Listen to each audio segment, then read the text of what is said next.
Touch me again and I'll end you. She warned the mafia boss. What he did next shocked everyone. The smell of stale beer and damp pavement was South Raventon's signature perfume. For Maya Rios, it was the smell of exhaustion.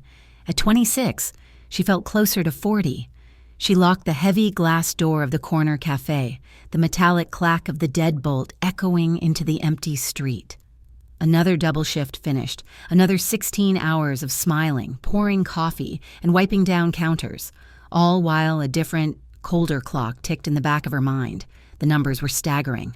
Piles of them, all printed on flimsy paper with aggressive red lettering, hidden in a shoebox under her bed. Overdue hospital bills from her mother's surgery, the one that was supposed to fix everything and had, instead, taken what little they had left.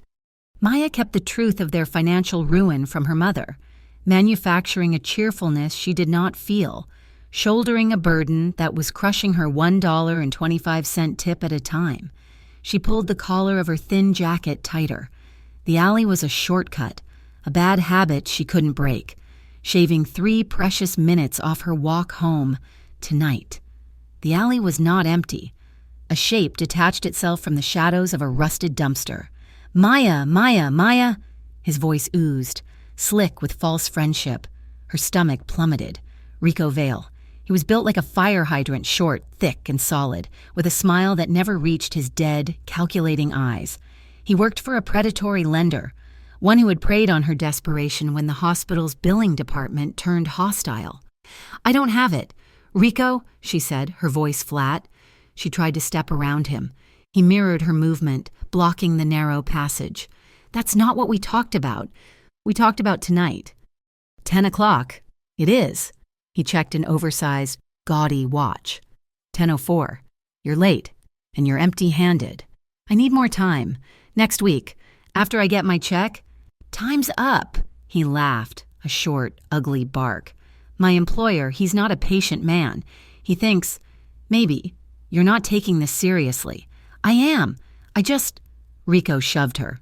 It wasn't a gentle push. Her back slammed into the damp brick wall, the impact knocking the breath from her lungs. A flare of white-hot pain shot up her spine.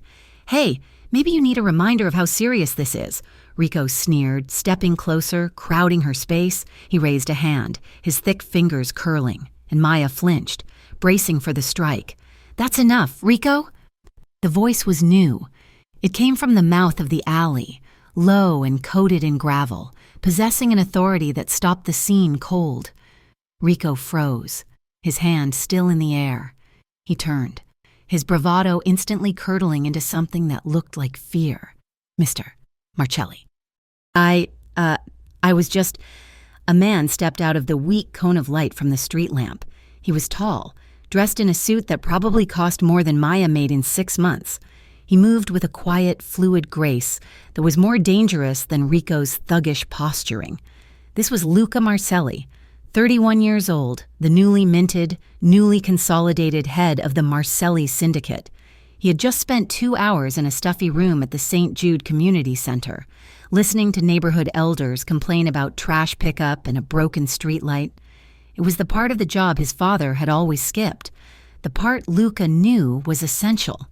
He had been walking back to his car, loosening his tie, when he'd heard the scuffle. "You were just what?" Luca asked, his voice calm. He didn't look at Rico. His eyes, tired and assessing, were on Maya, who was still pressed against the brick, breathing hard. "You were just handling business?" "Yeah, boss, just business. She's late on her vig." "Get out of here," Luca said. It was not a suggestion. Rico's face flushed. He looked from Luca to Maya, the humiliation warring with his fear, but the hierarchy was absolute. He spat on the ground near Maya's feet. "Next time, I won't be so nice." He scurried past Luca and disappeared onto the main street. The alley was suddenly quiet, save for the distant wail of a siren and Maya's ragged breathing. The man, Luca, turned his full attention to her. He took a half step forward, his hand lifting, perhaps to help her, perhaps to check if she was injured. Maya didn't see a savior. She saw a bigger predator, a man who had just dismissed the jackal with a word. He was part of the same rotten world. The adrenaline that had frozen her now caught fire. She shoved herself off the wall, her entire body shaking with a fury born of fear and exhaustion. He was still moving toward her, his expression unreadable in the gloom. "Touch me again," Maya hissed, the words vibrating from her very core. She squared her shoulders, planting her feet, even though her knees felt like water. Her voice shook, but it was loud. "Touch me again and I'll end you." It was, objectively, a ridiculous threat. She was 5'4", weary to the bone, and facing a man who commanded men like Rico. But she meant it. Luca stopped. His hand, which had been reaching for her, froze in midair. A flicker of something, surprise, maybe even respect, passed over his features. He was not used to being threatened, and certainly not by someone who looked like a strong wind could snap her in two. Slowly, deliberately, he lifted both his hands, palms facing her. In the universal gesture of surrender, he took a full step back, giving her the space she had demanded. "All right," he said, his voice softer now. "I'm not going to touch you." The gesture, so opposite to Rico's aggression, wrong-footed her. Her anger faltered, leaving her standing there, trembling, with nowhere for the adrenaline to go. "He's gone," Luca said, nodding toward the street. "But he might circle back. Let me get you home." "No," she snapped, the word too sharp. She clutched her jacket, her knuckles white. "I don't need your help. I don't need anything from you." He studied her for a long moment. She could feel the weight of his gaze, the quiet intelligence in his tired eyes. He looked, she thought, like a man who hadn't slept well in a decade. "I know," he said finally. He gestured out of the alley. "After you." She watched him, suspicious. But the alley was a trap and the street was an escape. She walked past him, giving him a wide berth. Her shoulders tensed, expecting a hand to grab her arm. He didn't move. She emerged onto the lighted street, the sick yellow glow of the lamps feeling like a spotlight. She started walking, fast, her worn sneakers pounding the pavement. She didn't look back, but she could feel him. She could hear the distinct, measured footfalls of expensive leather shoes on the concrete, keeping a steady, respectful distance. He wasn't crowding her, but he wasn't leaving. She walked the 6 blocks to her apartment building, her spine rigid, every nerve ending screaming with awareness. He was a shadow, a silent guardian she hadn't asked for. When she reached the cracked steps of her building, she fumbled for her keys, her hands still shaking. She risked a glance over her shoulder. He was half a block back, standing under the broken streetlight he'd heard about earlier, a tall silhouette in a perfectly tailored suit. He watched until she was inside the lobby, until the heavy door clicked shut behind her. Only then did the silhouette turn and walk away.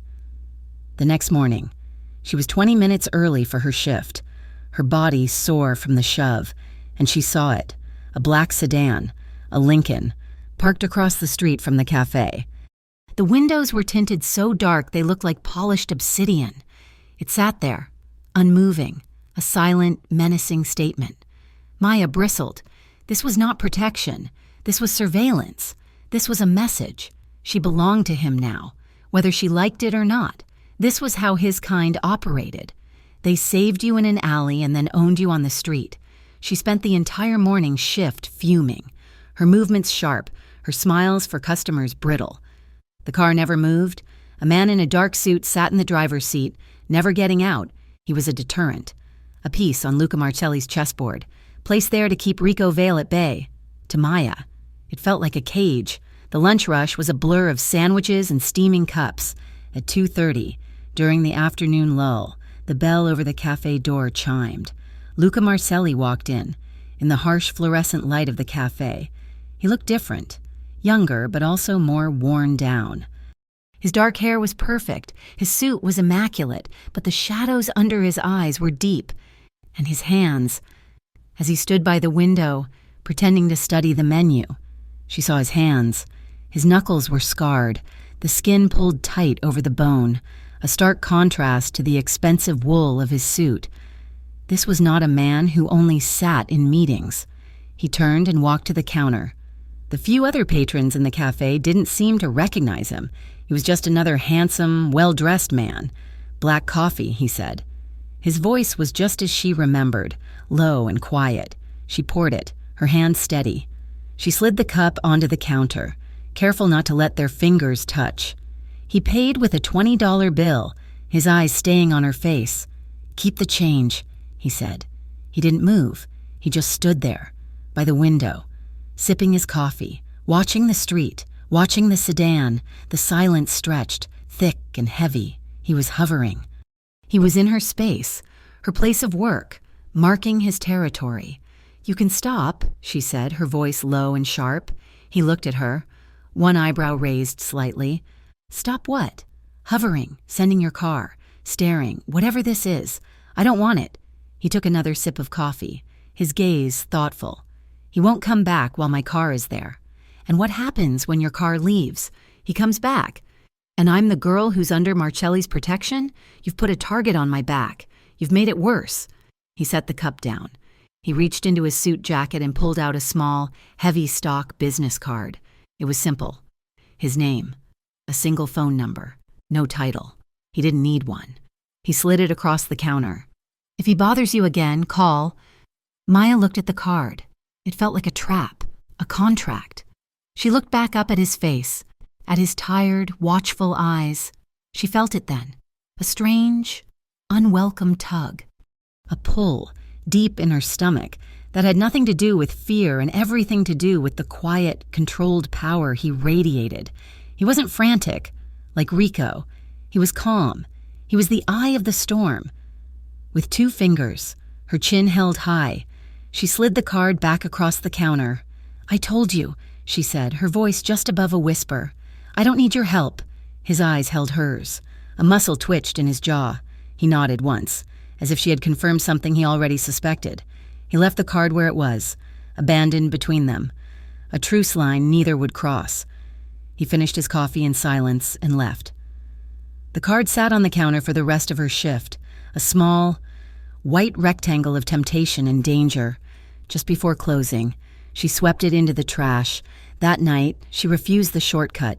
She walked the long way home, under the streetlights, her keys clutched between her knuckles. It didn't matter. He was there, waiting near her building, leaning against a graffiti-covered wall, the smirk back on his face. "The big boss's car is gone, Principessa," Rico taunted, pushing off the wall. "Guess you're not so special after all." Maya's heart hammered against her ribs. She was exposed. The street was empty. She opened her mouth to scream, but before the sound could come out, a beam of light flooded the sidewalk. A neighborhood patrol car, its siren off, cruised slowly around the corner. It stopped, its spotlight pinning Rico against the wall like a trapped insect. Rico threw his hands up. "I'm just talking." The officer inside the car just stared at him. The message was clear.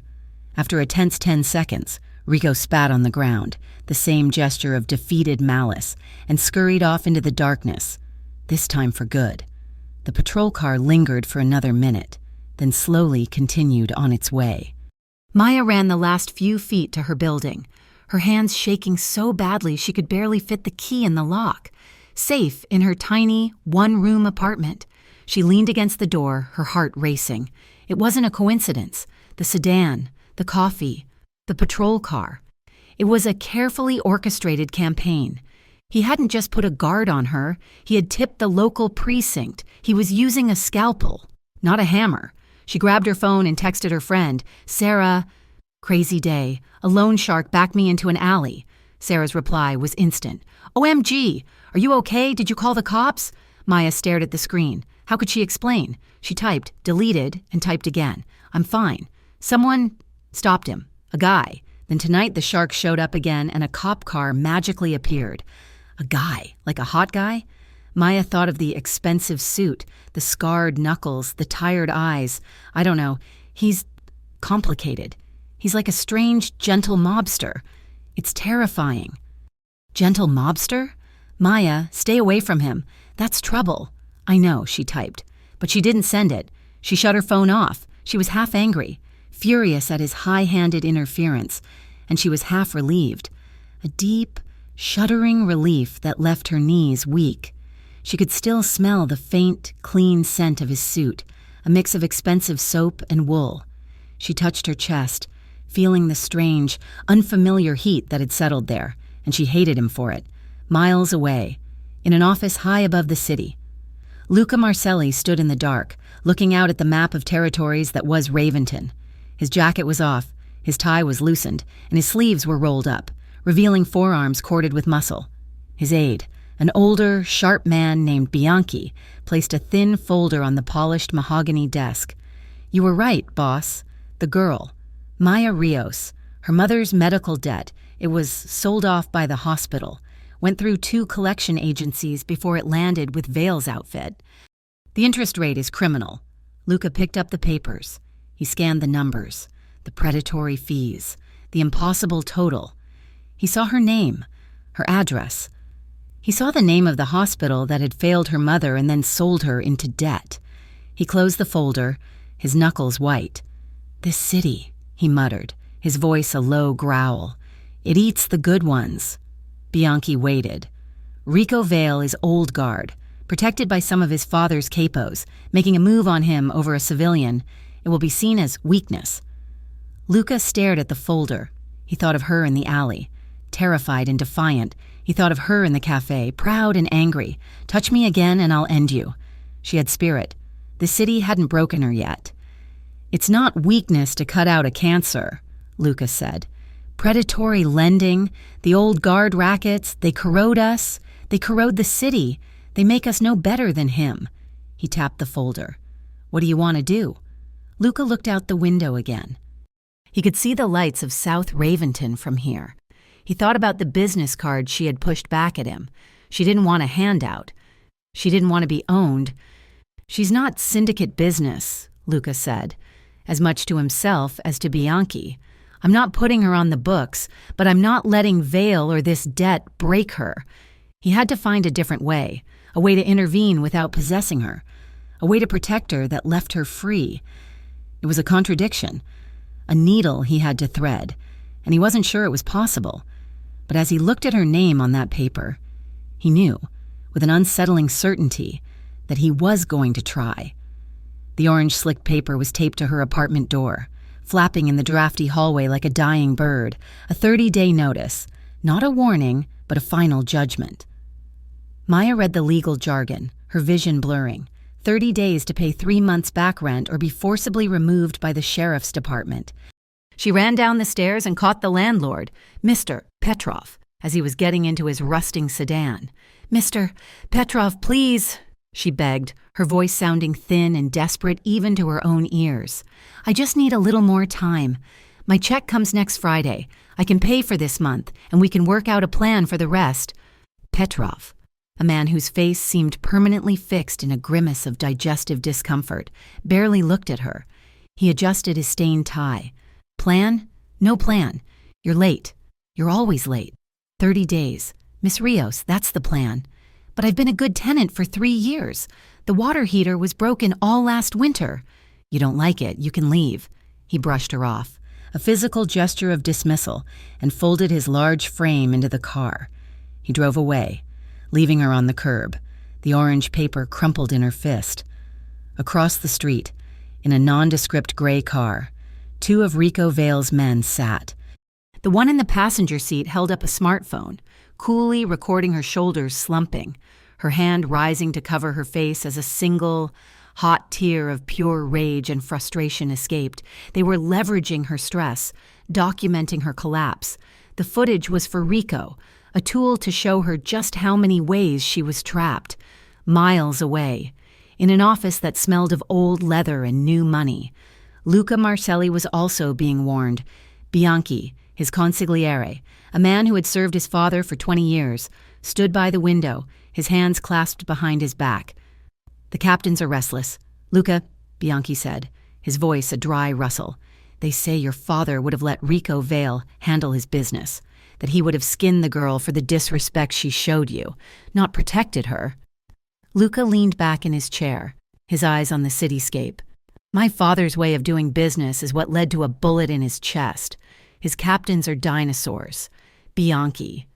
They're fat on these predatory rackets. "It's our business," Bianchi countered, his voice remaining respectful, but firm. "Profit is profit. What you are doing, protecting a civilian, a barista, it looks like a weakness. It looks like you're being led by something other than your head." Luca's chair snapped forward, his palms hitting the desk with a quiet, solid thud. "And what corrodes us, Bianchi? What gives the feds the leverage they need every single time? It's the loan sharking that bleeds a neighborhood dry, the old guard lining their pockets by ruining women like her." He tapped the folder with Maya's information, which had not left his desk. "This isn't business, it's a sickness. It eats our legitimacy from the inside out. We are supposed to be protectors of this community, not the wolves that pick them apart. I am ending it, starting with Vale. He will see it as an insult," Bianchi warned. "Then let him be insulted." Luca stood. "He's about to be much more than that." Maya felt the eyes on her all day. The cafe was her only sanctuary, but now it felt like a fishbowl. She saw the gray sedan parked a block away. She saw neighborhood locals looking at her, then whispering. The word was out. She was someone's property. She was in the back hallway, dragging a heavy bag of trash toward the exit. When a hand clamped down on her wrist, she didn't even need to look. The smell of cheap cologne and stale cigars hit her first. Rico Vale. "You think you're smart," he hissed, his face inches from hers. The hallway was narrow, lined with metal shelving, and he had her pinned. His fingers dug into her wrist, right on the bone. "You think your new boyfriend can protect you forever? Get off of me," Maya spat. Trying to twist her arm free, the bag of trash dropped, spilling coffee grounds onto the floor. "He made me look like a fool," Rico growled, his grip tightening. She could feel her bones grinding. A sharp, bright pain shot up her arm. "And you know what happens to me. Happens to you. You're going to pay her debt, and you're going to pay mine." His other hand came up, grabbing a fistful of her apron, yanking her closer, a primal surge of defiance, hotter than her fear, ripped through her. She was not a victim in an alley. Not again. She yanked free, a violent, twisting motion that surprised him. As his grip loosened, she slapped his hand away. Not his face. His hand, a sharp, stinging crack that echoed in the tiny space. It was a rejection of his very touch. "Don't you ever put your hands on me again," she seethed, her eyes blazing. Rico's face went purple with rage. He raised his hand, open-palmed, to strike her. "Apologize to her." The voice was arctic. It cut through Rico's fury like a razor. Luca Marcelli stood at the end of the hallway, a dark silhouette against the bright light of the kitchen. He hadn't raised his voice. He didn't need to. Rico froze, his hands still in the air. He looked from Luca to Maya and back, his bravado crumbling into pure, sickening terror. He had been caught, in the act, by the one man he could not cross. "Mr. Marcelli," Rico stammered. "Boss, she's disrespecting me. You have 3 seconds, Rico," Luca said, taking one slow step into the hallway. He was not looking at Rico's face. He was looking at the hand that had been raised to Maya. 1. You apologize for your behavior. 2. You tell her the debt is gone. 3. You get out of my sight, or I cut you out of every piece of syndicate business, from the docks to the heights. You will have nothing left. You will be nothing. Rico's seething was a physical thing. Maya could see the muscles in his thick neck trembling. This was a man being completely and totally unmade. He turned to Maya. The word sorry seemed to physically choke him. I'm sorry, he spat, the words tasting like acid in his mouth. The debt. It's gone. Wiped. Now go, Luca said. Rico Vale scrambled past him, shoving a stack of boxes out of his way, and disappeared. The silence that fell in the hallway was heavier than the confrontation had been. There was only the sound of Maya's ragged breathing and the drip of a leaky faucet. Luca turned to her. His face was still hard, the anger from his encounter with Rico still thrumming around him. He took a step, and she flinched, an involuntary recoil. He stopped instantly, the anger in his expression vanishing, replaced by that same tired look she'd seen before. He held his hands up, just as he had in the alley, showing her he was unarmed, that he was not a threat. He didn't touch her. He didn't move closer. He just watched her. His gaze locked on her face until her breathing started to slow. "What do you need right now?" he asked, his voice low. The question stunned her. Not, "Are you okay?" Not, "He won't bother you again." But, "What do you need?" He was giving the power back to her. She looked at the spilled trash, the coffee grounds, the shelves of cleaning supplies. She felt the painful throb in her wrist where his fingers had been. She felt the humiliating sting of tears, not of fear, but of sheer exhaustion, pressing at the back of her eyes. "To breathe," she whispered. She wrapped her arms around her own waist, hugging herself tight, holding herself together. She squeezed her eyes shut, and when she opened them, her shoulders dropped. She had held her breath, and now she let it out in a long, shuddering sigh. He nodded. "Once. The back door," he said. He led her through the back door and into the alley, the same one where this had all started. It was raining now, a cold, miserable drizzle that tapped against the metal dumpsters. He shrugged out of his heavy wool coat, the one that cost a fortune, and without a word, draped it over her shoulders. She wanted to refuse. She wanted to throw it back at him, but it was warm, and it smelled of him, that clean, expensive, masculine scent that was so at odds with the stench of the alley.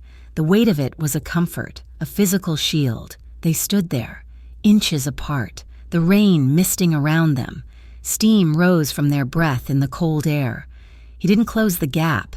He didn't try to touch her, to comfort her in the way other men might. He just stood, a silent, solid presence, and let her breathe. His gaze was fixed on her face, steady and intense, as if he were trying to memorize it. She could feel the heat radiating from his body, a palpable force in the cold. Her breathing steadied, but her cheeks flushed, a warmth spreading through her that had nothing to do with the coat. This quiet, controlled intimacy was more potent, more unsettling than any aggressive touch. "I'm arranging a lawyer for you," he said, his voice quiet. "A pro bono attorney. She's the best. She'll handle the eviction notice. And she'll look at the original loan from Vale. She's legitimate. No ties to me." Maya stiffened, pulling the coat tighter. "I'm not a charity case. Mr. Marcelli?" "I know," he said. "This isn't charity. This is a weapon. Your landlord is breaking 3 housing codes. That loan agreement is predatory and illegal. This is about you fighting back, with the right tools. I'm just providing them." She looked up at him, into his tired, serious eyes. He was offering her a way out that wasn't his way. He was offering her autonomy. "All right," she said, her voice stronger now. "I'll meet with her. But I'm in charge. I make the decisions. Not you. Not the lawyer. Me." A small, slow smile touched the corner of his mouth. It transformed his face. "That's what I'm counting on." The news spread through Raventon's underworld like a lit fuse. Luca Martelli, the new boss, had personally stepped in for a civilian. He had castrated Rico Vale, a maid man over a barista. In a dimly lit bar by the shipyards, the leader of the North Pier crew, Vex Moreno, heard the story. He saw it not as a love story, but as a tactical opening. The Marcelli boss had a weakness, a pressure point, and Vex, who was looking for any way to force a turf concession, decided it was time to see how much pressure that point could take. At the cafe, Maya's co-worker, Sarah, pulled her into the dry storage room. "Maya, you have to be careful," Sarah whispered, her eyes wide with fear and a little bit of excitement. "My cousin knows a guy who knows one of Vex's crew. They're talking about you. They're calling you the boss's girl." "I am not his girl," Maya hissed, her anger flaring. "I never asked for any of this. He just showed up." "It doesn't matter what you asked for," Sarah said. "It matters what it looks like. You're being seen with him. He's putting his coat on you. Men like that don't do that for free. You're in danger." Maya slammed a stack of cups onto a shelf. "I can handle myself." But even as she said it, she knew it was a lie, and she admitted, in the most secret, terrified part of her heart, that a small piece of her had been watching the door all day, dreading and half hoping he would walk in for another black coffee. He called her that evening. His number was blocked. His voice was just as she remembered. "Meet me. The river walk. By the old ferry landing. I need to talk to you." She went. It was a reckless, stupid decision, but she went. He was there, leaning against the railing, watching the dark, polluted water slide by. He wasn't in a suit. He wore dark jeans, boots, and a heavy jacket. He looked, for a moment, like a normal man.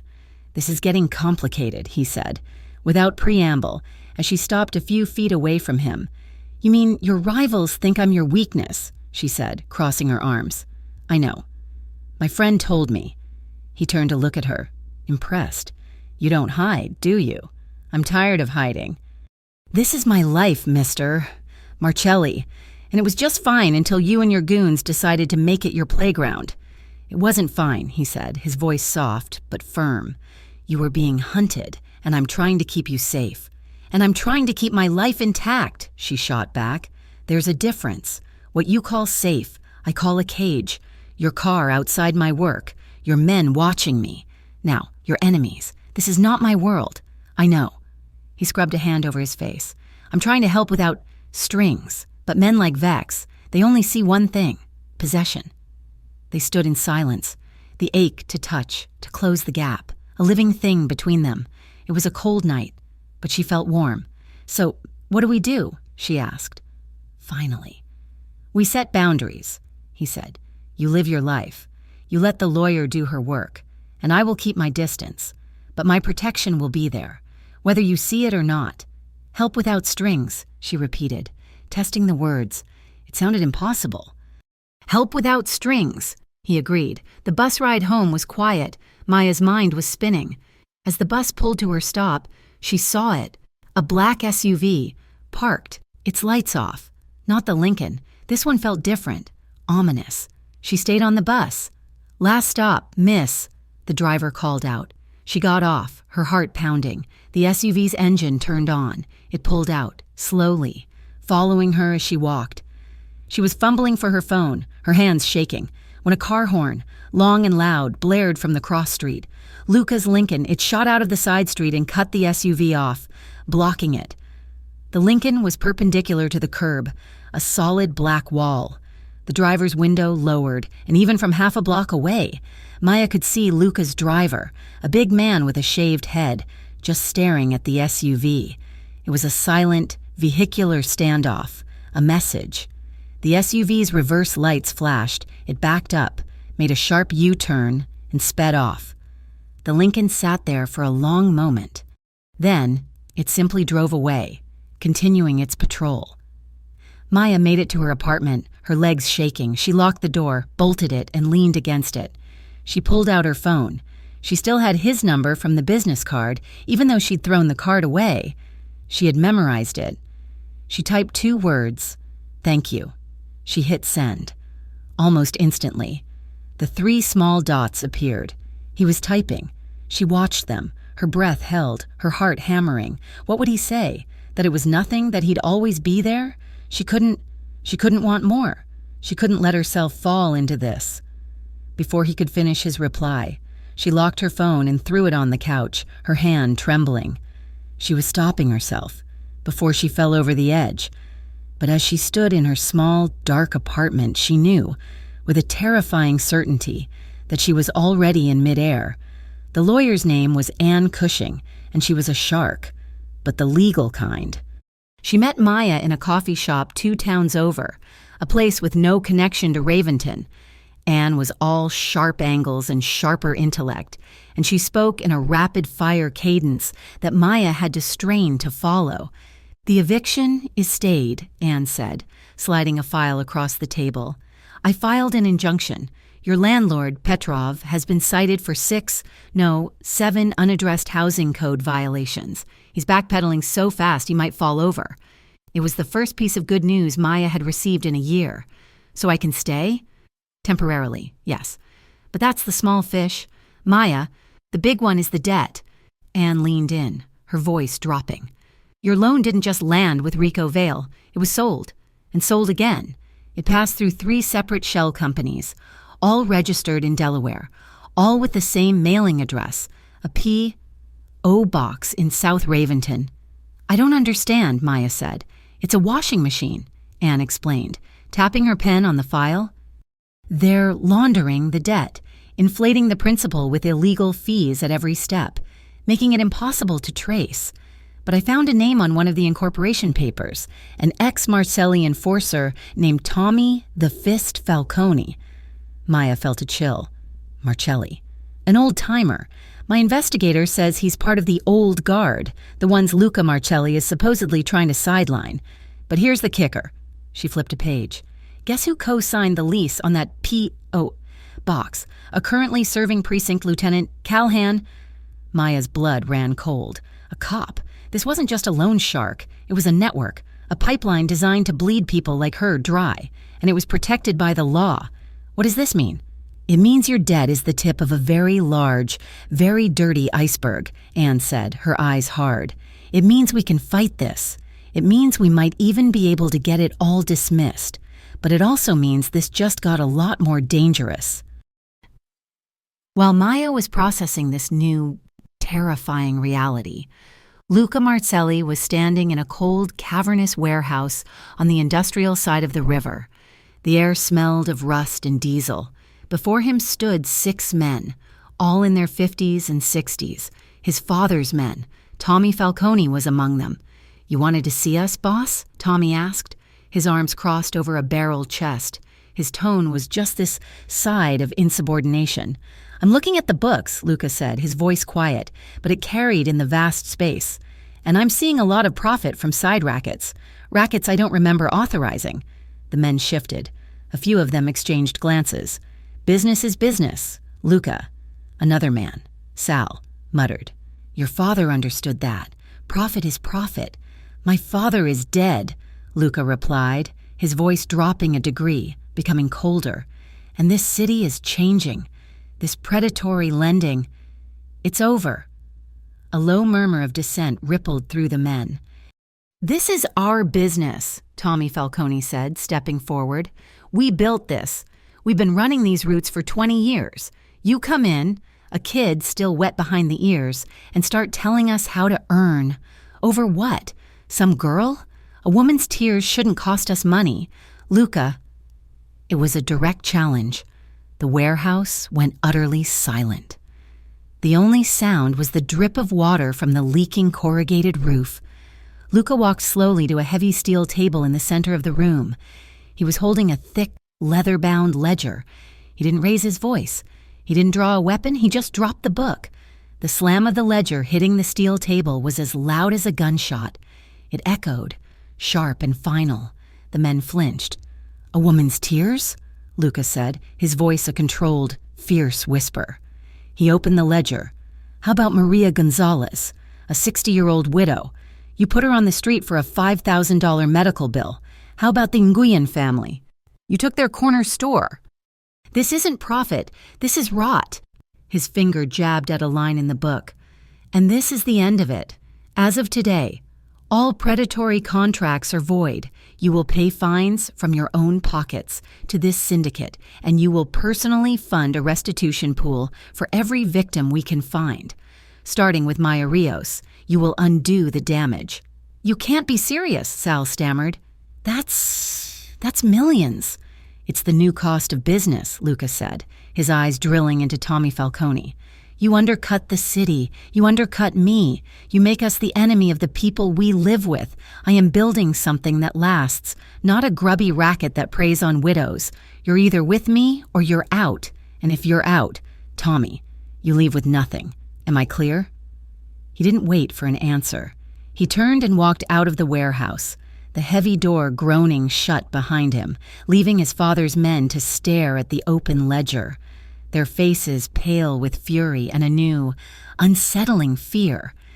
The reprisal was not immediate. It was, however, inevitable. 2 days later, Maya arrived at the cafe for her morning shift and screamed. The large plate glass window, the one that said Raventon Corner Cafe in cheerful gold leaf, was a spider web of shattered glass. A large rock sat on the floor inside, surrounded by shards.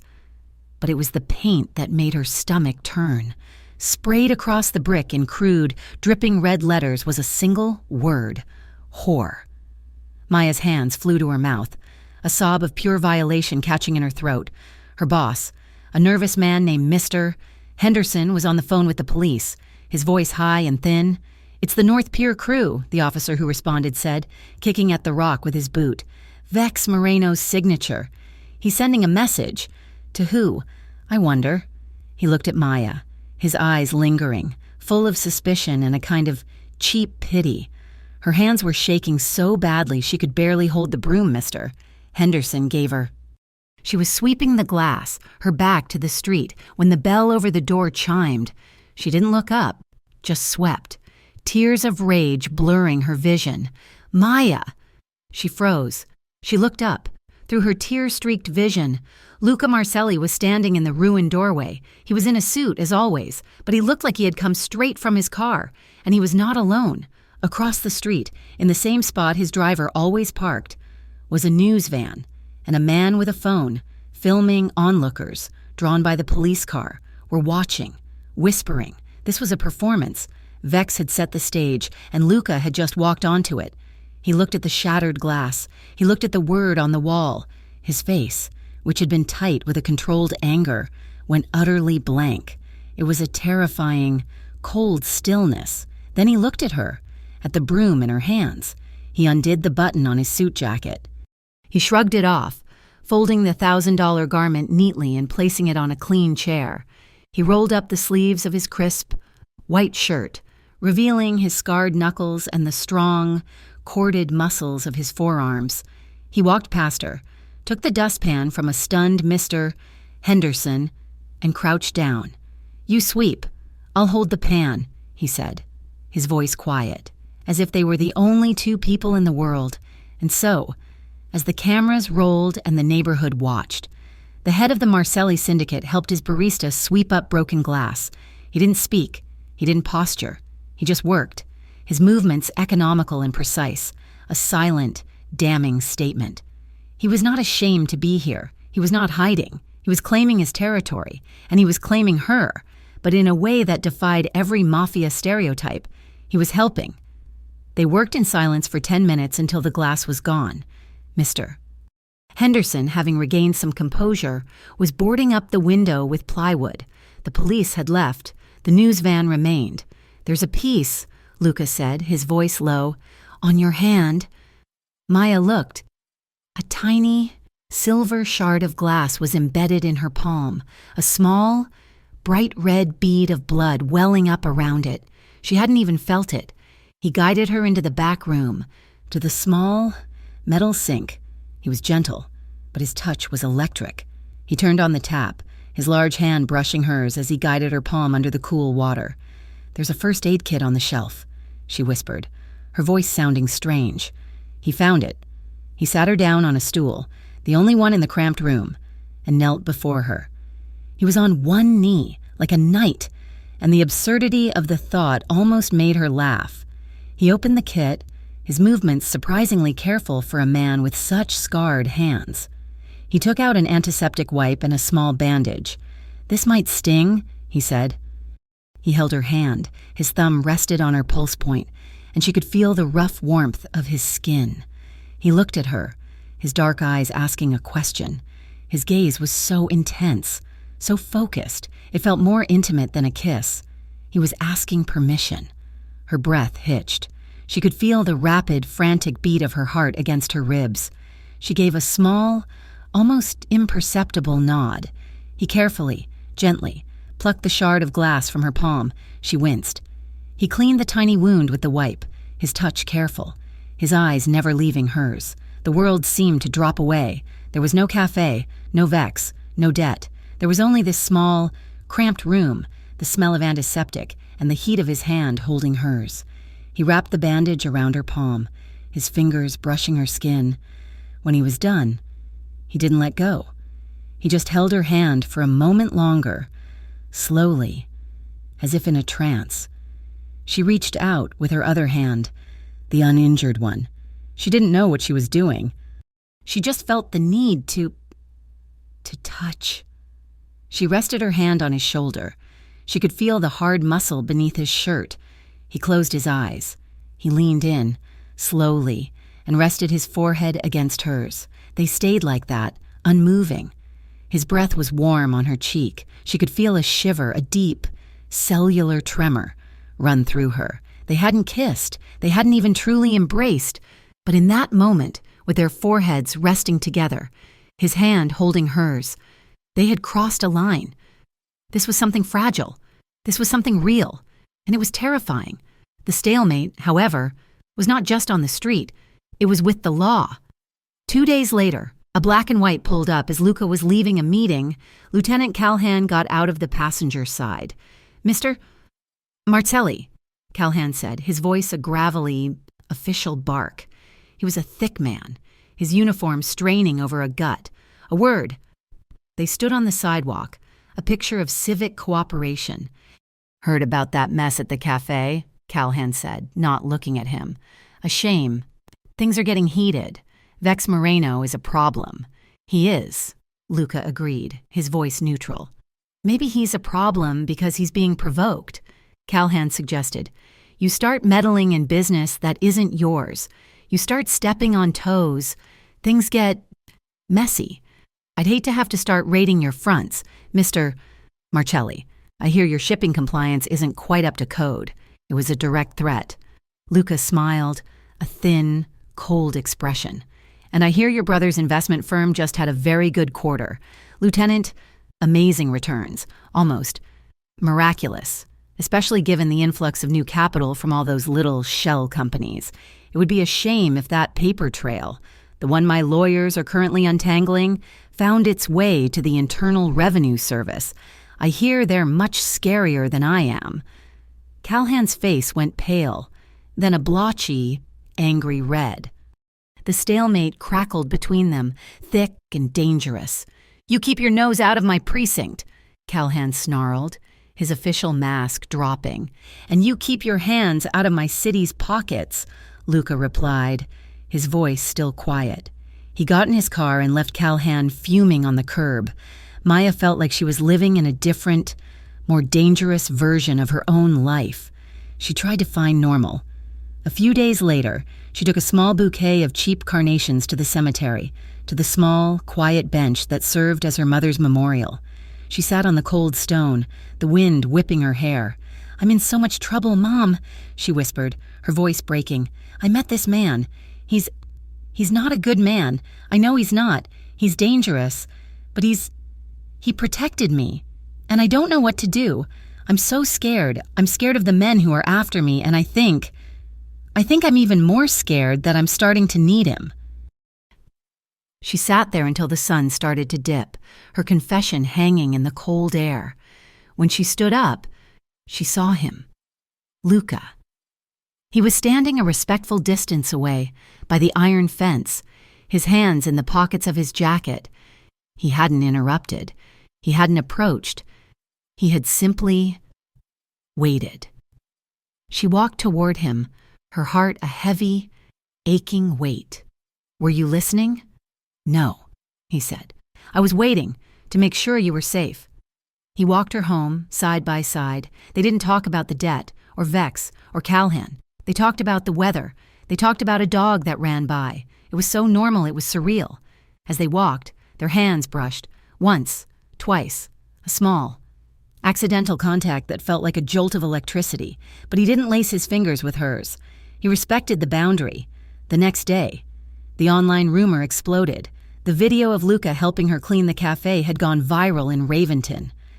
A local gossip blog had posted it with the headline, "Marcelli's new mall? Watch Raventon's kingpin clean up for his kept woman." The comments were brutal. She was a gold digger, a homewrecker, a whore. When she walked into the cafe, Mr. Henderson pulled her aside, his face sweaty with anxiety. "Maya, I'm sorry, people are, well, they're nervous. My insurance is sky high, my wife.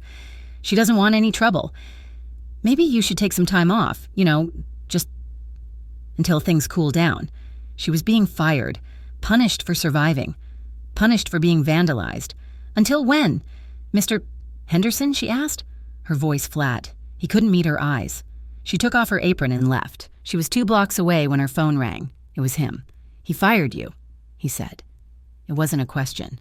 "He suggested I take time off," she said, her voice hollow. "I have a community foundation," he said, all business. "The one I was at the night we met, it's legitimate. We run coat drives, a food pantry, job training. I need a new security coordinator for the main office, someone to monitor the cameras, check people in, liaise with the neighborhood watch. It pays well. Clear hours. It's a real job." "No," she said instantly.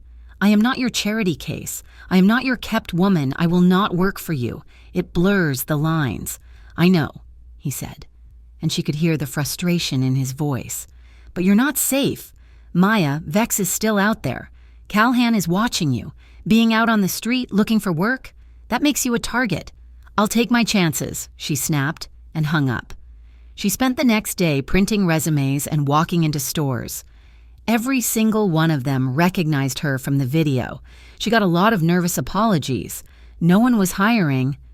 She returned to her apartment, defeated, to find a new notice on her door. Not from her landlord. It was her old work schedule. From the cafe. The one she'd had before she was let go.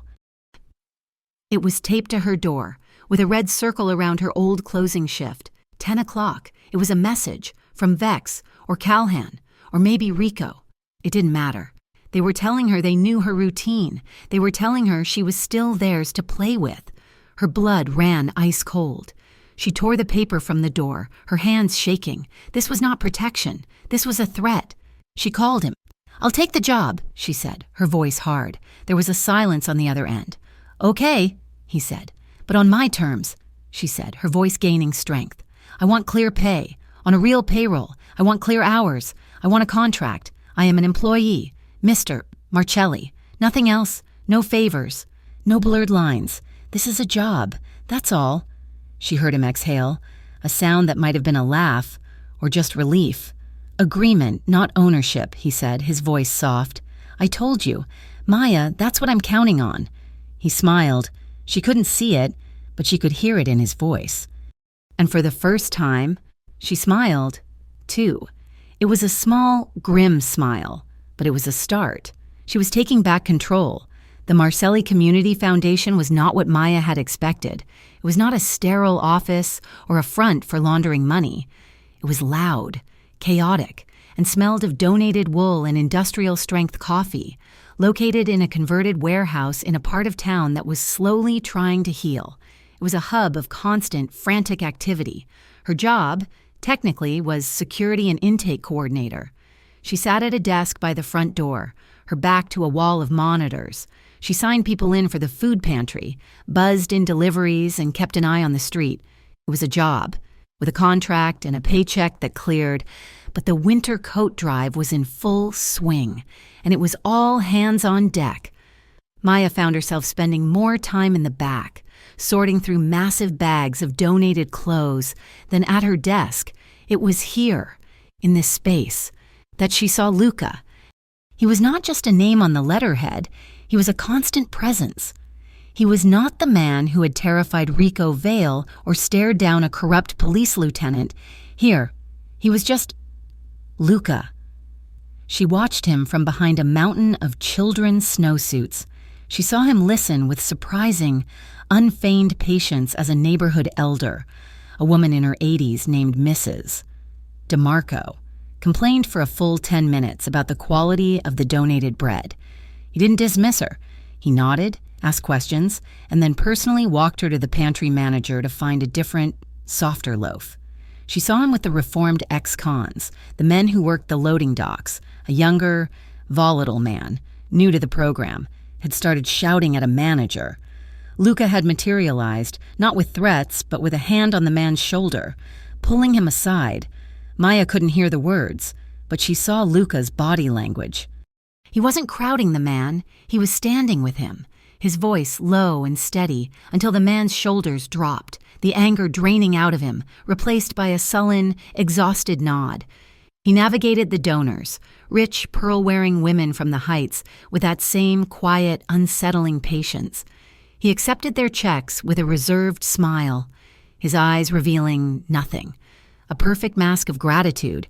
He was a chameleon, a man of a dozen different faces, and the one he showed here, the one who was patient and respectful and kind, that one terrified her more than the mob boss ever had, because that was the one she couldn't bring herself to hate. They fell into a new, unspoken rhythm. Their days were professional. She was Miss Rios. He was Mr. Marcelli. But the nights were different. The coat drive was behind schedule. They were often the last two in the building, long after the volunteers had gone home, sorting and boxing inventory under the harsh fluorescent lights. They were working late, surrounded by cardboard boxes. It was almost 11 at night. The foundation was silent except for the thud of a box, the squeak of packing tape. "I didn't think you'd be here this late," she said, her voice echoing in the vast room. "Neither did I," he said. He was taping up a box labeled Men's Large. "I hate inventory. I used to do this at the cafe, at least here. I don't go home smelling like burnt coffee," and he stopped, a small smile touching his lips. "What did you smell like?" "Like desperation and cinnamon," she said, and was surprised to hear herself laugh. It was a real, rusty laugh, a sound she hadn't heard in months. The sound hung in the air between them. He softened. The exhaustion, the weight of his world, seemed to lift from his shoulders for a second. He just watched her, his eyes warm. "My mother," Maya said, her voice suddenly quiet. She used to say you could fix anything with a good coat of paint and a clean pot. She loved this kind of work, organizing, making order out of chaos. "She sounds like a good woman," he said, his voice low. She deserved better than this city, than what happened." "Yes," he said, and the word was heavy. She did. They stood in the quiet, the unspoken truths of their city, of the debt, of the violence, filling the space between them. She finished taping a box, her hands moving automatically. He was standing next to her, by the shelving unit.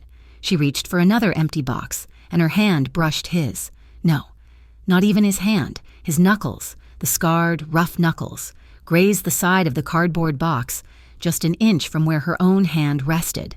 The air crackled. It was a near miss, a moment of pure, accidental static. She didn't pull away. He didn't move. Slowly, she lifted her head. He was already looking at her. His gaze was intense, stripped of all pretense. It was just him, just Luca, and he was not a boss, not a savior. He was just a man, tired and lonely, looking at a woman he wanted.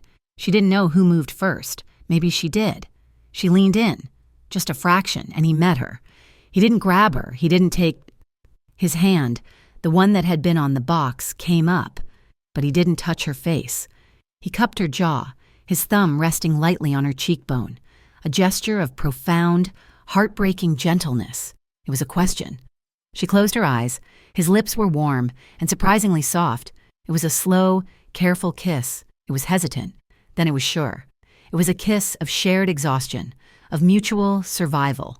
His other hand rested on the shelving unit, caging her in, but not touching her. Her own hands, she realized, were clutching the front of her work shirt. Her knuckles white. The world dropped away. There was no foundation, no debt, no Vex Moreno. There was only the scent of him, clean and masculine, and the startling warmth of his mouth, and the shiver that ran down her spine. It wasn't a kiss of passion, not yet. It was a kiss of recognition. Oh, she thought, her mind going blissfully blank. There you are. He pulled back, slowly. His forehead rested against hers, just as it had in the cafe. But this time, it was different. This time, they had both fallen. "Maya," he whispered, his voice rough. "I know," she whispered back. "Don't say it." While they were sealing a box with a kiss, the forces they were trying to ignore were coalescing. In a grimy sports bar near the docks, Vex Moreno was losing patience. His vandalism at the cafe had been cleaned up. His rumors had been ignored, and Luca Marcelli had refused to take the bait. "He's laughing at us," Vex snarled, slamming his beer bottle on the table. "He's washing glass and rolling up sleeves like he's a damn politician. He's not a boss. He's a joke. A shadow fell over his table. I hear you're looking for a way to get his attention. Vex looked up. Rico Vale. He looked thinner, his suit cheap and rumpled. He looked like a man who hadn't eaten a good meal in weeks. Humiliated, broke. What's it to you, Rico? I heard you got put on your ass by a girl. Vex taunted. Rico's face flushed. But he didn't take the bait. He was too desperate. I know her routines, the new job, the bus route she takes, the times. I know when she's alone. I know where she's alone. Vex leaned forward, his interest piqued. And what do you want for this? Rico said, his voice a raw whisper. I want in. With you. I want a piece of whatever you're planning, and I want to be there when you take her. Vex smiled. Sit down, Rico. Let's talk. Their conversation was interrupted by a phone call. Vex listened, grunted, and hung up. He looked at Rico, his smile widening. It gets better, Vex said. That was a friend, a mutual friend, Lieutenant Calhan. He's got a job for us, too. Seems he wants to frame Luca for possession of contraband. He's even given us a blind spot to do the snatch, a place with no cops, no cameras, the old ferry docks. Vex's plan was simple. He would use Rico to get Maya. He would take her to the docks when Luca came, as they all knew he would. They would plant the contraband in Luca's car. Vex would get his turf war. Rico would get his revenge, and Calhan would get his arrest. It was a perfect three-pronged attack. Maya felt the change before she saw it. She was walking from the bus stop, a route she'd taken every day for 2 weeks. It was just after dusk. The streetlights were flickering on. But this time, the hair on her arms stood up. She slowed her pace. She looked at the reflections in the dark storefront windows. A man, walking 2 paces behind, too steady, too deliberate. She turned the corner. He turned the corner. She stopped at a newsstand to pretend to look at a magazine. He stopped, 30 feet back, to tie a shoe that was already tied. It was Rico. Her blood went ice cold, but the panic that rose was different now. It was cold, not hot. It was sharp. She was not the girl from the alley. She worked for Luca Marcelli. She had seen how he moved, how he thought. She kept walking, her pace steady. She passed her apartment building. She did not look back. She walked 2 more blocks to a small, brightly lit florist that was still open. She walked inside, the bell over the door chiming. I'll be right with you, a woman called from the back. Take your time, Maya called back. Her voice bright, cheerful. She moved to the back of the store, out of sight of the street, and pulled out her phone. She dialed. He answered on the first ring. Luca, she said, her voice perfectly steady, but low. Where are you? He knew, instantly, from her tone. I'm at a florist, Bloom. On the corner of Mercer and 9th, Rico Vale is outside. He's been tailing me since the bus stop. Stay inside, thus he commanded. Stay on the line with me. Are the doors locked? It's open. The owner is in the back. Good. Keep her there. Pretend to look at flowers. I'm 7 minutes out. My team is closer. He wasn't whispering. He was just giving orders. She could hear the roar of a powerful engine. She walked to the front, picked up a pot of orchids, and pretended to study it. She could see Rico's reflection. He was across the street, pacing, frustrated, looking at his watch. He was waiting for her to come out.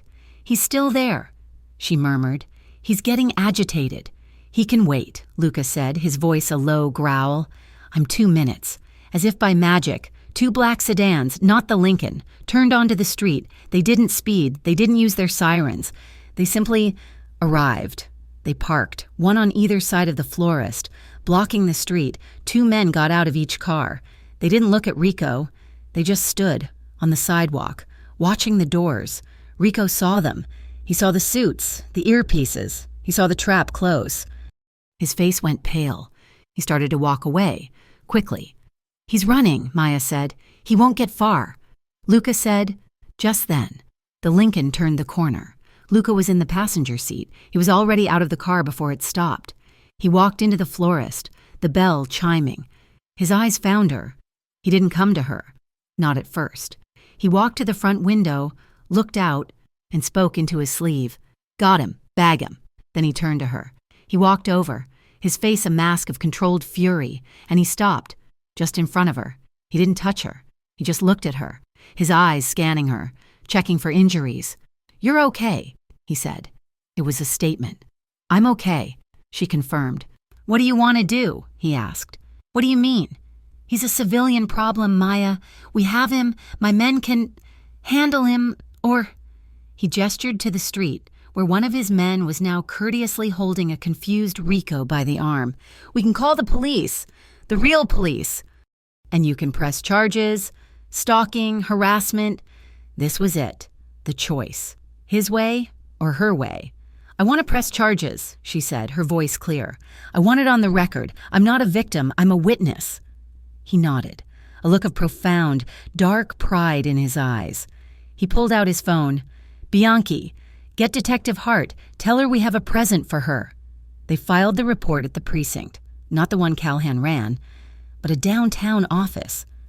Detective Nyla Hart was a sharp, no-nonsense woman in her 40s, with eyes that missed nothing. She listened to Maya's story, took her statement, and looked at Luca, who had sat in the corner, silent for the entire hour. "You're a long way from home, Mr. Marcelli," Hart said, closing her notepad. "I'm just giving Miss Rios a ride," he said, his voice smooth. "Uh-huh." Hart looked at Maya. "You're playing in a dangerous league. Kid, this report." She tapped the paper. "It's good. It puts Vale in the system, ties him to you. But it also paints a target. You be careful." "I am," Maya said. They left the precinct just after midnight. They were both drained, the adrenaline of the night crashing hard. The ride to her apartment was silent. He walked her to her door. The hallway, with its flickering light and peeling paint, felt too small for him. She fumbled with her keys. The silence was heavy, charged with everything that had happened. "Do you want to come in?" she asked, the words surprising her. I can make tea." He looked at her, his eyes searching hers. "Yes," he said.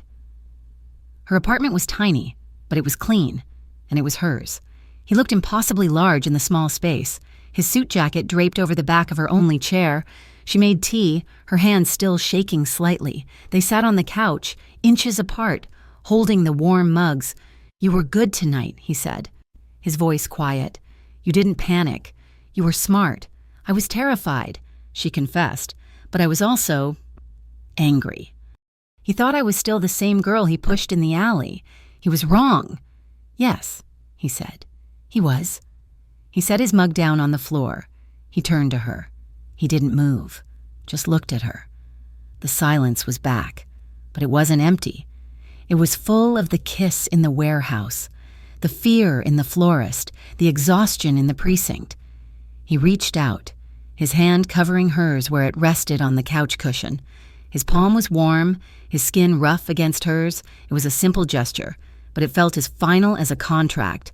She turned her hand over, lacing her fingers with his. He leaned in, and she met him. The kiss was nothing like the first one. There was no hesitation. It was slow and deep and full of a desperate, aching need. His breath mingled with hers. She could taste the tea and something else, something that was just him. His other hand came up, cupping her face, his thumb stroking her cheek. She leaned into his touch, a small, involuntary sound escaping her throat. This was what she had been fighting. This was what she had been wanting. The heat built, a slow, insistent burn. The kiss became more urgent. His hand slid from her cheek to her neck, his fingers tangling in the hair at her nape, tilting her head. She pressed closer, her free hand coming up to rest on his chest. She could feel his heart, a strong, steady beat beneath her palm, hammering in time with her own. He pulled back. His breath was ragged, his eyes were dark, his pupils blown wide. He was looking at her, not as a boss, not as a protector, but as a man holding on by a thread. "Maya," he said, his voice thick, "is this what you want?" His honesty, his restraint, was a more powerful aphrodisiac than any cheap move. He was giving her the out. He was giving her the choice, even now, when she knew he was burning. Her answer was clear. It was in the way she held his gaze. It was in the way her thumb stroked the lapel of his shirt. "Yes," she whispered, "but—" He nodded, already knowing. He closed his eyes, his forehead resting against hers. "The danger," he said. "The danger," she agreed. This is too much, with everything else." He didn't argue. He didn't push. He let out a long, shuddering breath and pulled her against him, not in a passionate embrace, but in a hold. He wrapped his arms around her, and she buried her face in his neck, her own arms circling his waist. They just sat there, fully clothed, on her small, worn-out couch, holding each other. Her heart was racing against his ribs. His heart was racing against hers. It was an agony of restraint. But in that moment, in that shared, impossible, adult choice, something was sealed between them. They would wait. As they sat there, Luca's accountant, Bianchi, was in his office, staring at a spreadsheet. He had finally untangled the web Anne Cushing had found. He traced the shell root of Maya's debt, and he found the final link. The investment firm that had bought the debt and was profiting from the harassment. It was registered to Calhan's brother. Bianchi picked up the phone. Luca, his arms still around Maya. Let it ring. Bianchi hung up and started recording his findings for the investigators Luca had quietly put on retainer. Luca was contemplating a move that could cost him his throne. He was going to use the law, not the gun, to take down a cop. It was a declaration of war against the old ways. Vex Moreno didn't wait. When he heard Rico Vale had been arrested, and worse, had been processed by Nyla Hart, he knew his plan was blown. Calhan was furious. The frame-up was dead. Vex retaliated, in the only way he knew how, blindly, angrily. That night, a Marcelli warehouse, a real one, holding legitimate shipping goods, was torched.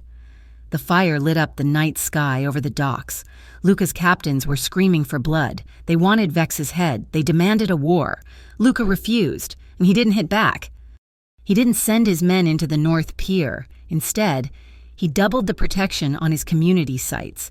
He put guards on the foundation, on the community center, on the blocks where the families lived. He was signaling a different kind of power. He wasn't protecting his product. He was protecting his people. It was a move that baffled the old guard and solidified his new world control. 2 days later, in the rare, quiet morning, Maya woke up in a place she didn't recognize. After the fire, Luca had moved her. "Just for a few days," he'd said, "until I know you're not the next target." It was a safe house, a sterile, high-end apartment with bulletproof windows and a stunning view of the city. He had stayed, sleeping on the couch. She padded into the kitchen, drawn by the smell of coffee. He was there, in gray sweatpants and a t-shirt, his hair messy, his feet bare. He was cooking. He was making scrambled eggs. "Good morning," he said, his voice still rough with sleep. "This is weird," she said, pulling a blanket tighter around her. "It is," he agreed. He smiled, that slow, rare smile that lit his entire face. "Coffee," she nodded. He poured her a mug. They stood in the kitchen, the morning sun streaming in, stealing kisses between sips of coffee. It was so normal, so domestic. It was a glimpse of a life they could never have. "The eggs are burning," she murmured, her lips brushing his. "I know," he said, his arm sliding around her waist, pulling her close. He was about to kiss her again, deeply, when a high-pitched electronic whir sounded from outside the window. Maya's blood ran cold. Luca's entire body went rigid. He let her go, moving to the window, his movements fast and precise. He looked down, then up. "What is it?" she whispered. He didn't answer, but his face was grim. High above the street, hovering at their window, a small, black drone camera whirred. Its red light was on. Someone was watching. They had found them. The illusion of safety shattered at 5:17 in the evening. Maya was at her desk at the foundation, logging out the last of the day's pantry visitors. It was closing time. The 2 Marcelli guards at the front door, a new and constant presence, were watching the street. "All set, Miss Rios." One of them, a broad man named Pally, said, "We'll walk you to the car." The car, another nondescript sedan, was waiting to take her to the safe house. She was gathering her coat when the world exploded in a screech of tires and the percussive, shattering crunch of metal on metal. "What the hell?" Pally yelled. Outside, on the street, a staged car crash. A flatbed truck had T-boned a city bus. It was chaos. People were screaming. The two guards did exactly what they were trained to do, and exactly what the attackers had counted on. They ran outside to secure the perimeter, their attention drawn to the larger, more obvious threat. Stay inside. Miss Rios, lock the door. Pally shouted over his shoulder. Maya ran to the door, fumbling for the deadbolt. Before her fingers could find it, the door was shoved open, slamming her back against the wall. Two men, not from the accident, wearing dark hoodies and ski masks, filled the doorway. It was not Vex. It was not Rico. These were his crew. She opened her mouth to scream, but a rough, gloved hand clamped over her face, the material tasting of leather and sweat.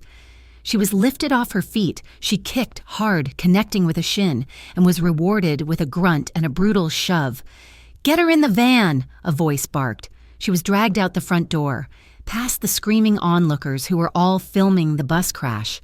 No one even saw her. She was just another piece of the chaos.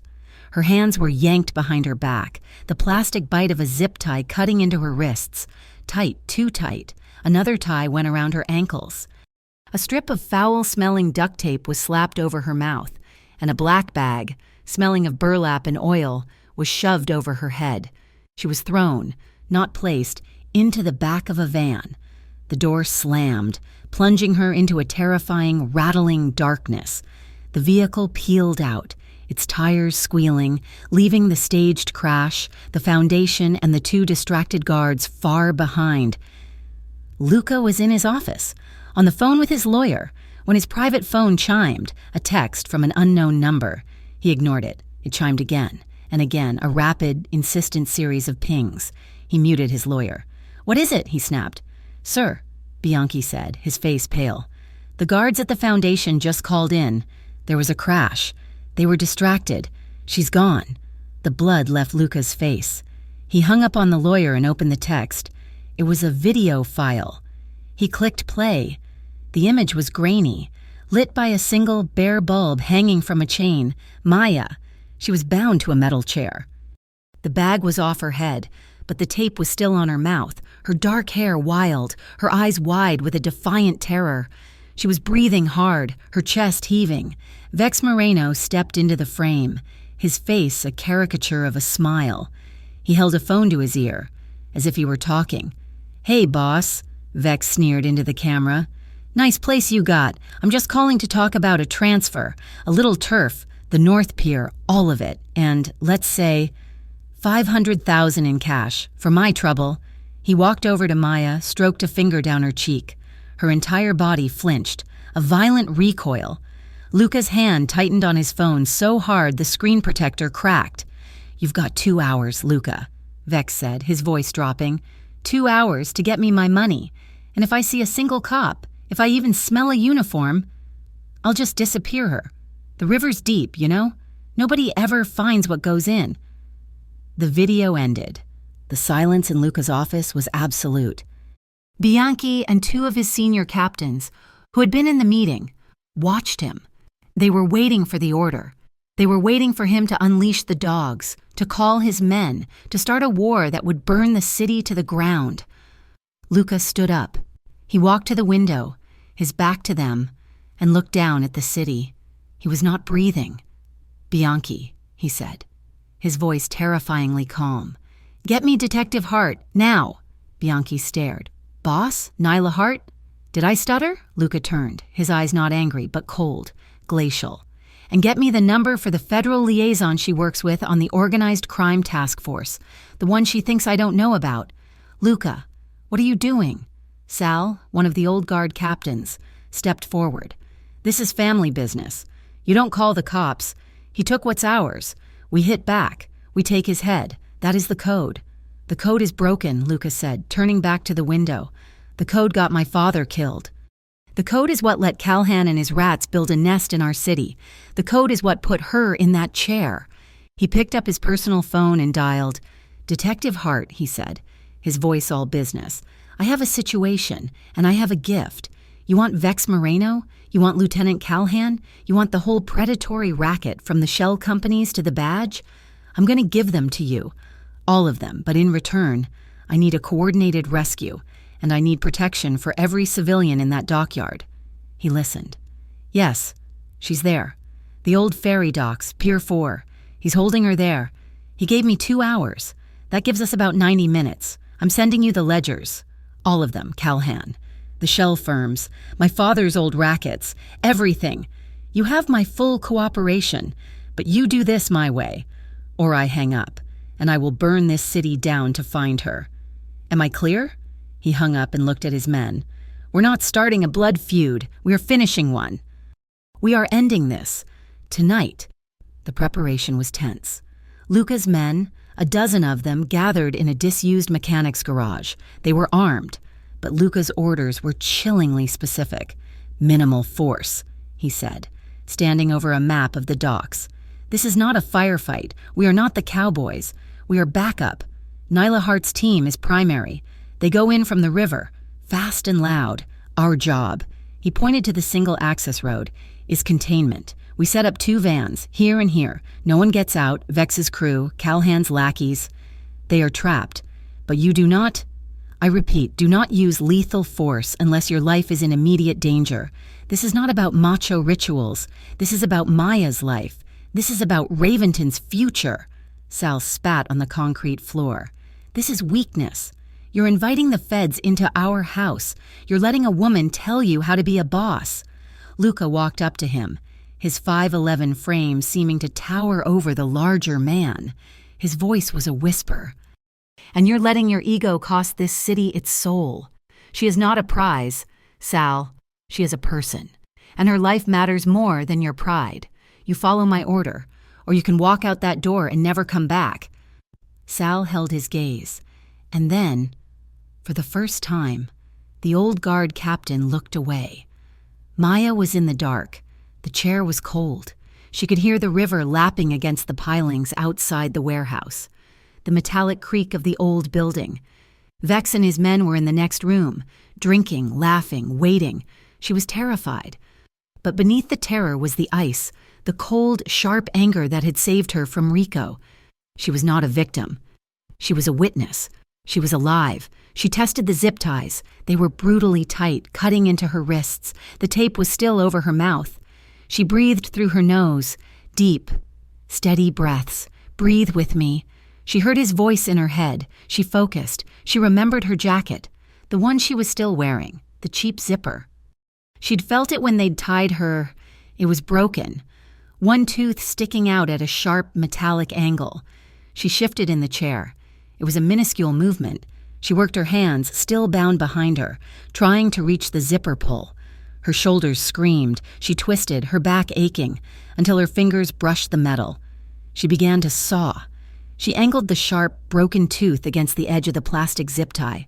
It was a slow, agonizing process, a tiny, repetitive, desperate movement. Saw, saw, saw. The plastic was thick.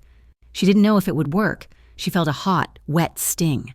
She had cut her own wrist on the tooth. Blood, warm and slick, ran down her hand. She didn't stop. The blood lubricated the plastic. Saw, saw, saw. She felt it. A pop. Not a break, but the plastic had thinned. The loop was loose. She hadn't cut all the way through, but she had created slack. Enough.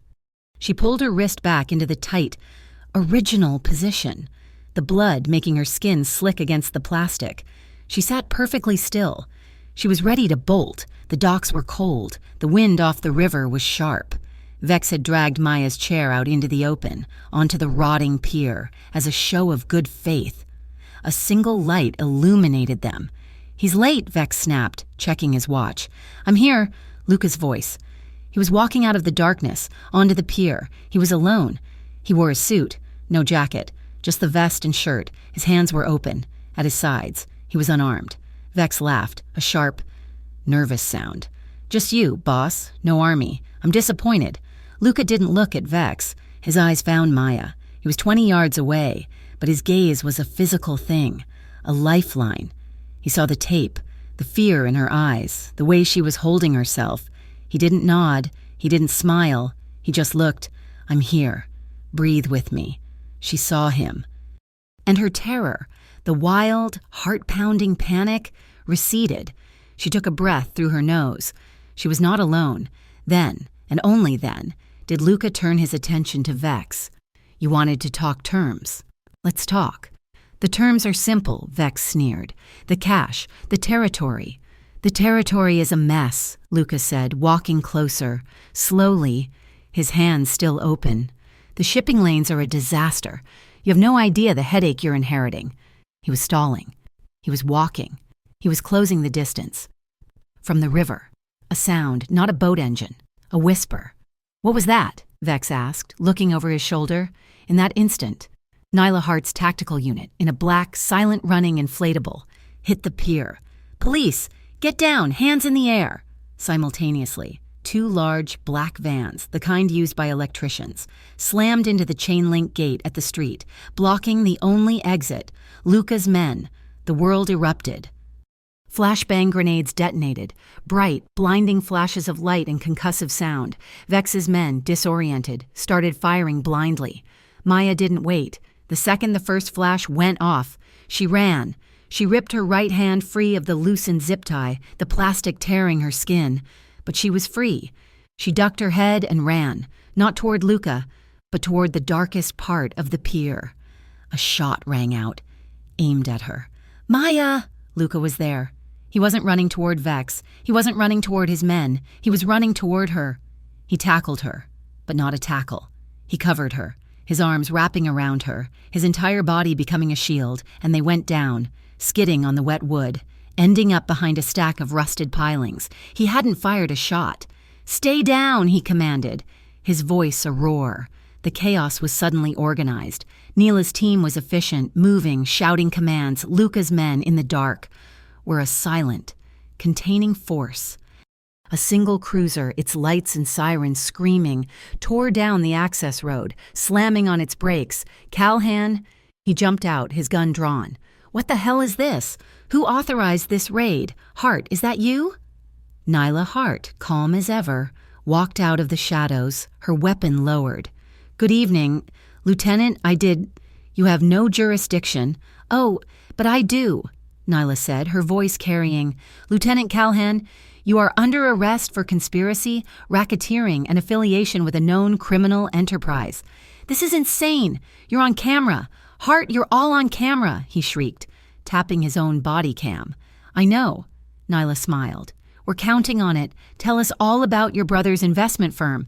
Calhan's face, illuminated by the flashing lights, crumpled. He began to rant, a wild, bribe-laced, threatening tirade. All of it, every self-incriminating word, captured for the record.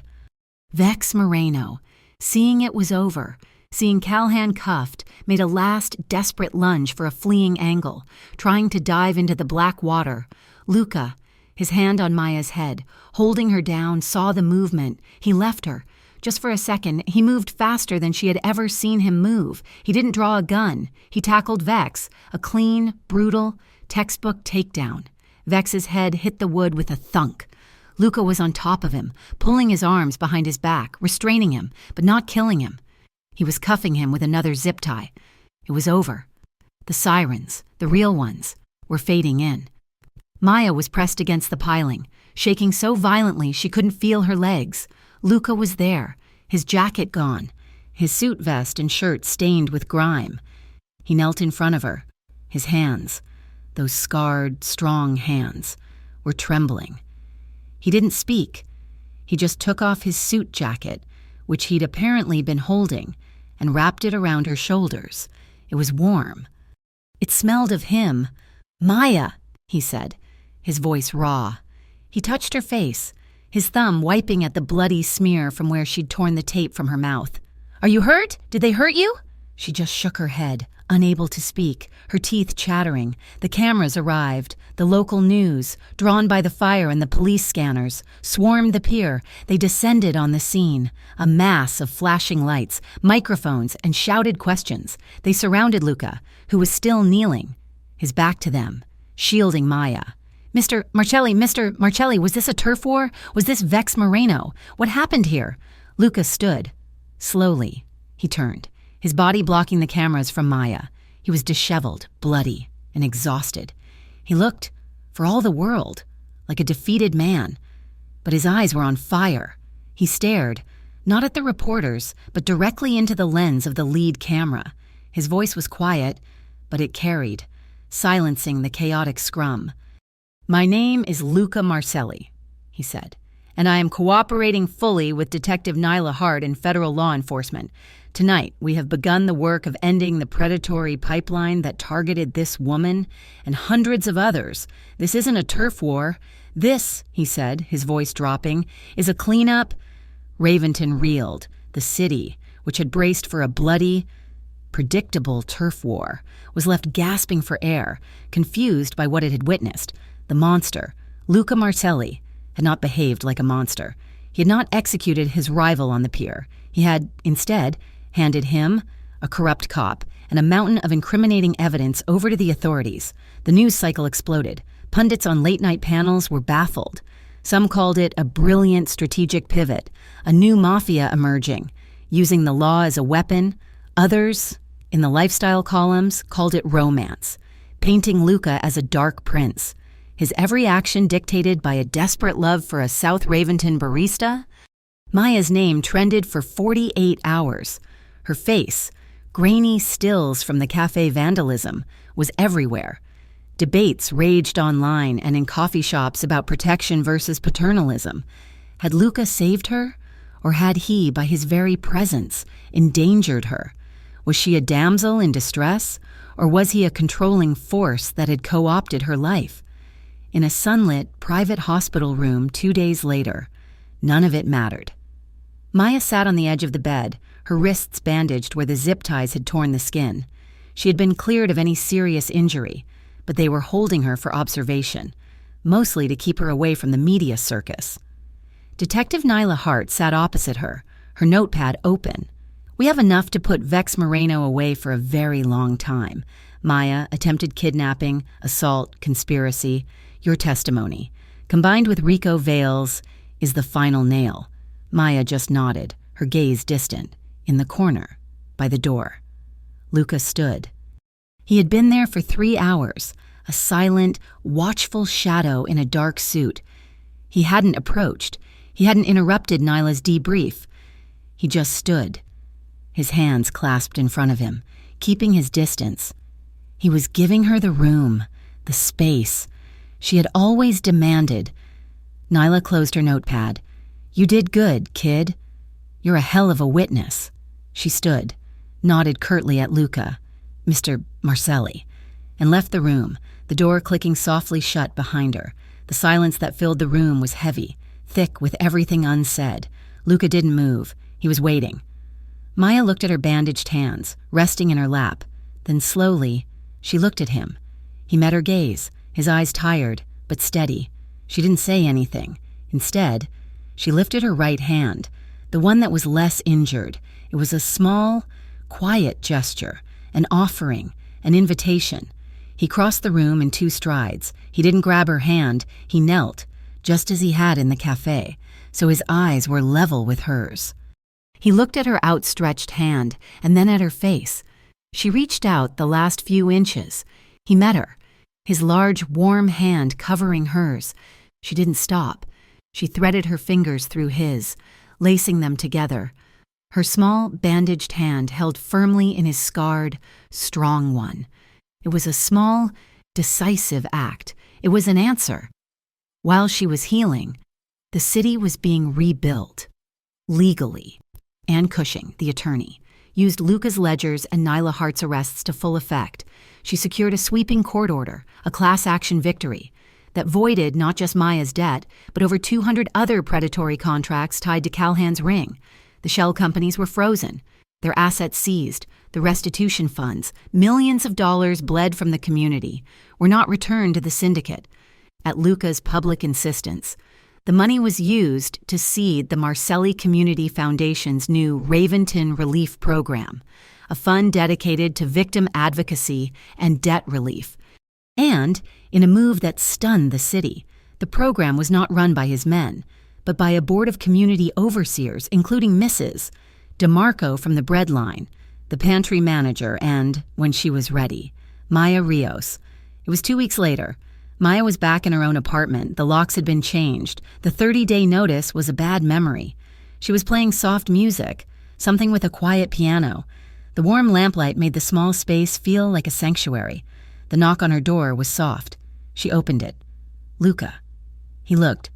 Normal. No suit. Just dark jeans and a Henley that stretched across his shoulders. He was holding a bag of takeout. I was nearby, he said. A poor excuse. You're never just nearby, she replied, but she smiled, stepping aside to let him in. They ate, sitting on her couch, the conversation easy, skirting the edges of the trauma they had shared. They talked about the foundation, about a new shipment of coats, about the weather. When they were done, she took the containers to the kitchen. He followed, standing in the doorway, watching her. You don't have to hover, Luca, she said, her back to him. I'm not hovering, he said, his voice low. I'm waiting. She turned, wiping her hands on a towel. He was close. Close enough that she could feel the warmth from his body. This is my apartment, she said, her voice a near whisper. My space. I know. He didn't touch her. He just looked at her, his gaze asking the question, the same one he had asked before. Is this what you want? She dropped the towel, and she was the one who closed the gap. She placed her hands on his chest, feeling the solid, steady beat of his heart. Yes, she murmured, answering the unspoken question. That was all the consent he needed. He was so careful, so tender. It almost broke her heart. His hands came up, framing her face, his thumbs stroking her cheekbones. He leaned in, and the kiss was not a desperate, frantic thing. It was not the kiss of adrenaline and fear. It was a kiss of arrival, a slow, deep, profound kiss that spoke of sleepless nights and a relief so total it was staggering. It was a shared, slow exhale. His lips moved from her mouth to her jaw, her temple, his breath warm. Maya, he breathed, his voice rough, as if her name was the only thing he knew. His hands were reverent. They were not the hands of a boss taking what he wanted. They were the hands of a man terrified of breaking something precious. They traced the line of her forearm, his fingers brushing the new, healing skin near her bandages. His hands moved to her shoulders, kneading the tension that was always there. They slid down to her back, holding her, pressing her close. She melted against him, her own hands sliding up from his chest to circle his neck. They stood there, in the middle of her kitchen, in the warm lamplight, simply holding each other, their bodies aligned, their hearts beating in time. Clothes remained tasteful, the lines unblurred. The emphasis was not on an act, but on the overwhelming closeness. It was about the eye contact, the shared breath, and the profound, undeniable relief of surviving. Together, for Luca. The political battle was just beginning. The syndicate was in an uproar.